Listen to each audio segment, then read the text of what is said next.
One ride, one lesson.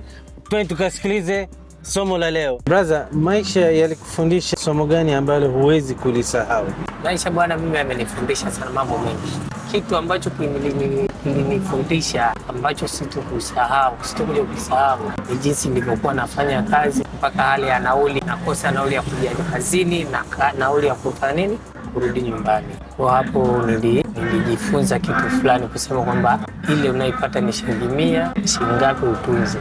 Kwa hicho ndicho kilichonifundisha sana na kuamua kutafuta kazi nyingine, lakini nilipiga mpaka unarudi nyumbani huna kitu. Kwa hiyo nilipiga. Kwa hiyo naiheshimu huyo kitu, kipindi hicho ambacho niliumia. Kwa nasema hiyo sitoisahau yani. Ushauri gani umebadilisha maisha yako? Mimi sina mtu wa kunishauri, kusema kwamba nishauri kwamba fanya hiki utapita, hapana. Ushauri wangu ni mmoja tu, kwamba nikifanya kitu fulani hakijafika, yani mwaka mzima nimefanya hiyo kazi haijanipa maendeleo ya aina yoyote, kwangu mimi hiyo naachana nayo, natafuta kazi nyingine. Kwa naangalia tena, yani mimi naacha, naweza nikafanya kazi hata kama ni mwezi mzima haina mafanikio, nakuja mwezi wa pili haina mafanikio, bado nang'ang'ana nayo, naachana nayo. Na uzuri sijawahi kuajiriwa.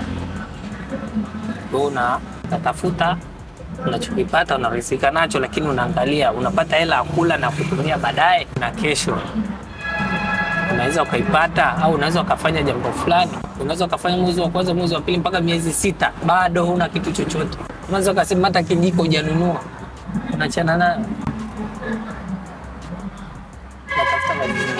Na una miaka mingapi sasa hivi unaendesha bajaji? Na mwaka 1.5 unaendesha bajaji. Kuna jambo gani watu wengi hawaelewi kuhusu pesa? Najua mtu ambaye haelewi pesa ni mtu yule anaielewa pesa lakini haielewi pesa ina maana gani. Umeona?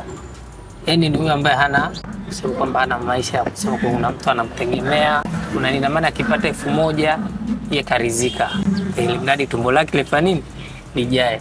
Na mtu anayejua ile pesa ni mtu anajua kwamba bisa bwana, hii hela nikiishika naenda kufanya kitu fulani, na maana na malengo yako. Kuna tofauti hapo. Mtu haijui pesa, anajua kuna maisha tu, baadaye nikipata 300 nakula leo siku moja, kesho nitapata tena, na maana bado hajajua pesa.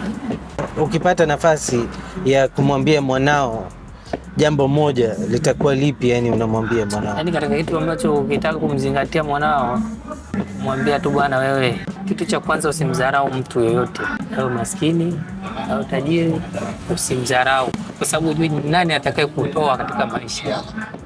Unaona? Lakini kumwambia mambo mengine, kitu kingine kwanza heshimiani. Kitu cha muhimu ni kuheshimu mtu yoyote yule, au ni mkubwa au ni mdogo, ndio maisha atakapoenda vizuri. Hilo ndio somo la leo. Tukutane kwenye somo nyingine. Yalla, chao.